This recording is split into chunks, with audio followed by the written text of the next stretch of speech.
All right, if you were to describe the trip to Alaska in one word, what would it be? Inspiring. My word would be renewing. Faithfulness. What did you learn about the spiritual and physical needs of the people in rural Alaska? The physical needs are they're great and they're obvious. Everything is very spread out.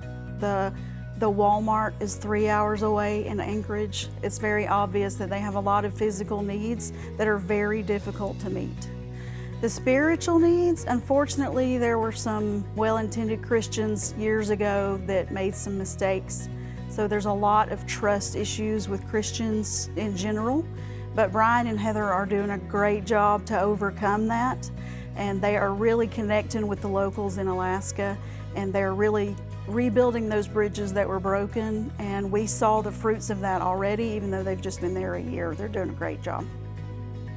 Alaska is a huge state, and being out there can have you feeling small, and just in the week we were there feeling really isolated.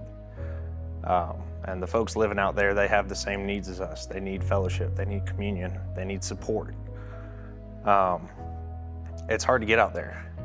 Anywhere you want to go is a 30-minute drive. And so that isolation, it's a huge challenge. It's really hard to convey it to anything we have here. It can be difficult for them to take care of their home, to get what they need, to have the materials they need, and then spiritually, to be challenged, to be encouraged. Just that isolation is something that we don't have to deal with. We take for granted the opportunity to fellowship with others. And so overcoming that, I think it was just an eye-opening experience to see what we take for granted here, what we have available to us, and what they have a need for out there. A tremendous need for prayer, to bring people together, for people to be able to see God alive and working in their life on a day-to-day. That really is just the biggest thing that I saw while I was out there. I'll start with the spiritual needs. Much like our own community, the devil is using Alaska as his playground. Prayer is the biggest thing that we can do. We saw firsthand how answered prayers have impacted the community that Brian and Heather are serving there. We saw immediately some prayers that we did in the town of Chittana. It opened up doors for opportunities for them to continue working in that community and bringing people to the youth group. As far as physical needs, it's a rural area. Everything there is off the beaten path. It's hard to do anything. They work 6 months of the year with good weather to deal with 6 months of the year with bad weather, where they're constantly preparing for the worst weather that they could deal with. So the physical need is immense. What was the most encouraging thing about the trip? The most encouraging thing was seeing how Brian and Heather has already connected with that community.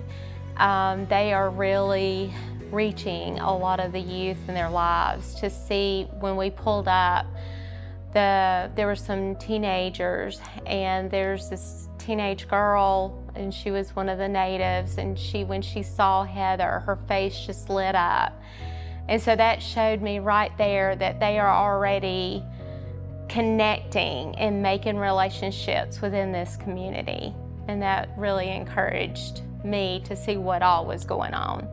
The most encouraging thing about the trip is having my new friends Tyler and Levi. When all the adults were doing their adult things, me, Tyler, and Levi would be playing and having a good time. I have to say that the influence that God has given Brian and Heather on their local community and the way they've reached out has to be the most encouraging thing. We're watching them. Brian's pastoring a church. Brian and Heather have started a youth group, and everywhere we went, people knew them and respected them, and they are just being such a great influence for the gospel and bringing kids from all over and ministering to them and sharing Jesus with them. So definitely what God's doing through Brian and Heather. Did I run out of time? Cut.